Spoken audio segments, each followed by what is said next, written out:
السلام عليكم ومرحبا بكم. اليوم ان شاء الله غادي نحضروا طاقية السلطان اللي دايره ضجة في الفيسبوك. وقلت علاش ما نبارطاجيهاش معكم. تبعوا معايا الفيديو للاخر، ما تنسونيش من لي لايك ديالكم، خليوا لي الراي ديالكم في التعاليق وبارطاجيو الفيديو مع الاحباب والاصحاب ديالكم. ونبداو على بركة الله. كأس الحليب بقياس العنبة،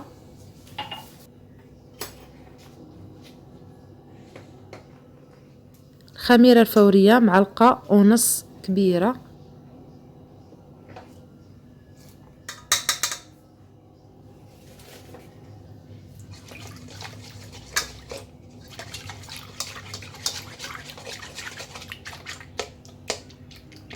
كنخلطو جيدا وكنحاولوا نذوبوا الخميرة مع الحليب.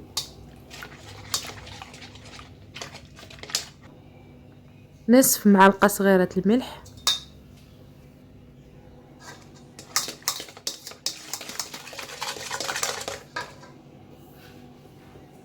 جوج معالق كبار سكر سنيدة،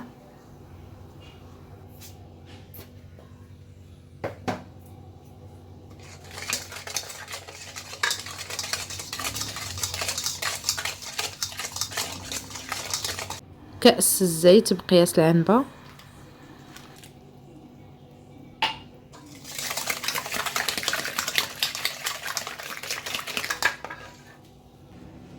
نصف كأس ديال الماء زهر،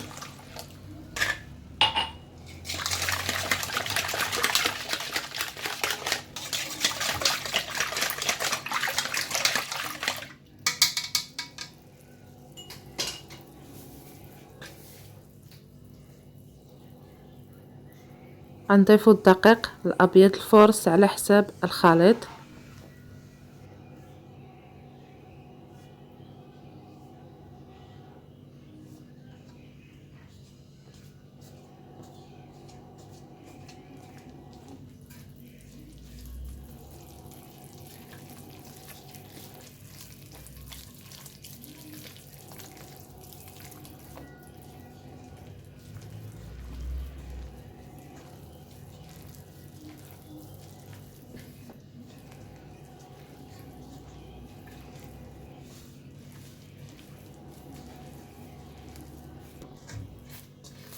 العجين تكون لينة وما تكونش قاصحة نهائيا.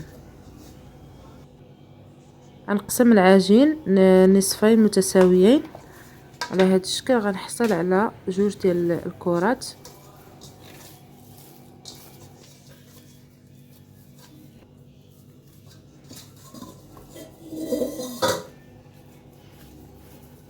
غنلول بالعجين جيدا ونحطها في واحد لابول.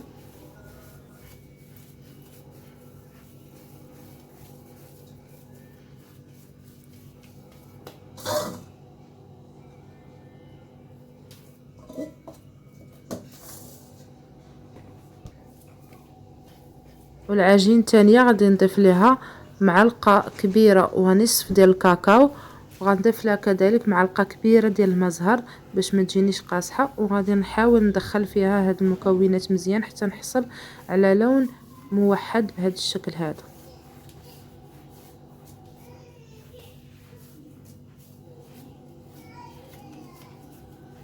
غادي نلول بها مزيان وغنحطها في واحد لابول، نغطيها بالبلاستيك الغذائي. صافي نخليهم يخمروا المره الاولى تقريبا نصف ساعه او ساعه على حساب الجو كيف داير. الا كان بارد راه كياخذ شويه الوقت، الا كان الجو سخون راه دغيا كتخمر. المهم تقريبا نصف ساعه تخمر ونرجع لكم ان شاء الله.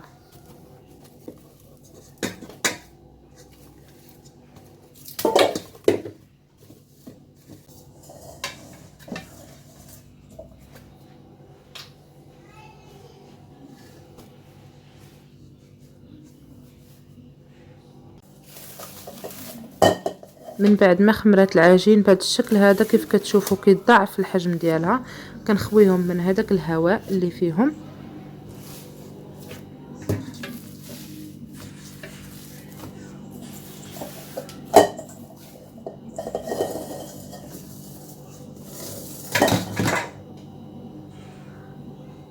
غادي نرص سطح العمل بشويه ديال الدقيق. غناخذ العجينه البيضاء غادي نسرحها بالمدلك مزيان حتى تولي رقيقه.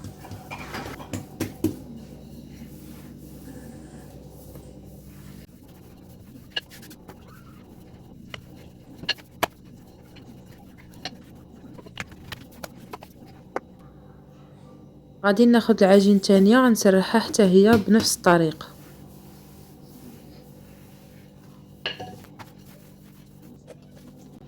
من بعد ما سرحت العجينات بجوج غادي نحط العجين البيضاء في الاسفل والعجين اللي فيها الكاكاو من الفوق. بهذا الشكل غادي نحاول نعاود نسرحهم مزيان باش ما تجينيش العجين غليظه. ناخذ واحد السكين وكنقطعها بهذا الشكل هذا، ما نقطعهاش من الراس كيف كتشوفوا، كنخلي واحد المساحه الفوق وكنبدا نسرحها هكا، كنقطعها رقيقه وكنبدا نضربهم بهذا الشكل كيعطيوني واحد الشكل زوين بزاف، المزيج ما بين العجين اللي فيها الكاكاو والعجين البيضاء بهذا الشكل هذا. صافي حتى كنكملهم كاملين هكذا. كنحاول نسرح هذيك الطبقه الفوقانيه شويه الا كانت غليظه، وكندير ليها الشوكولا القابل للدهن على حساب الاختيار ديالكم. ممكن تستعملوا الشوكولا المربعه ولا المكسرات، ولا ممكن تخليوها غير هكاك خاويه على حساب المتوفر عندكم. كيبقى التزيين ديالها من الداخل اختياري. صافي كتحاولوا تبرموها بهذا الشكل هذا.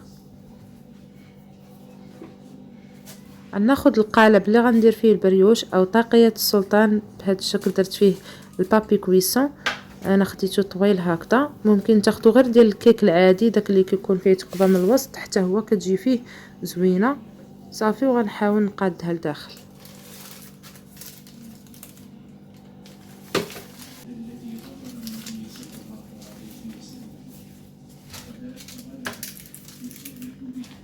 كتجي بهذا الشكل على شكل حلزوني. غنغطيها حيت انا عندي القالب عالي بزاف، داكشي علاش غطيتها بالبلاستيك الغذائي. ممكن انكم الا كان عندكم غير داك العادي ما تغطيوهاش بالبلاستيك الغذائي باش تخليو لها المساحه فين تطلع. صافي تخليوها تخمر لمده نصف ساعه اخرى. انا من بعد ما خمرات كيف كتشوفوا راه كتطلع وكتضاعف الحجم ديالها وكتزاحم، حتى الا كانوا فيها شي فراغات راه كيعمروا حيت كتخمر تضاعف. عندي هنا اصفر البيضه وفيها شويه الخل وواحد معلقه كبيره ديال الحليب. الخل هو اللي ما كيخليش لينا ديك الزفوريه ديال البيض في هذا البريوش ديالنا. صافي غندخلها الفرن اللي سخنته من قبل 180 درجه لمده 45 دقيقه. كنشعل عليه الفران من التحت حتى كطيب، وكنشعل من الفوق من بعد باش تحمر ليا شويه. صافي كنحاولوا ما نحمروهاش بزاف باش يبقى يبان لينا دوك الزواقات ديال اللونين الجوج اللي عندنا. وهذا هو الشكل النهائي ديال طاقية السلطان او البريوش. كتجي رائعه بزاف، ممكن تحضروها لوليداتكم الكوتي. كتجي خفيفه وزوينه. تستاهل انكم تجربوها. المهم اللي جربها يبارطاجيها معايا في الانستغرام، غادي نخليه لكم في اسفل الفيديو. هانتوما شوفوا انا حليتها معكم من الداخل باش تشوفوا الشكل ديالها واخا باقا سخونه. كتشوفوا الشكل ديال الشوكولا ملي كيجي لداخل، كيجي في الوسط كيجي زوين بزاف. هانتوما كتجي كلها خفيفه وكتجي رطبه. ما تنساونيش من لايك ديالكم، خليو لي الراي ديالكم في التعاليق اسفل الفيديو. بارطاجيو الفيديو مع الاحباب والاصحاب ديالكم في مواقع التواصل الاجتماعي.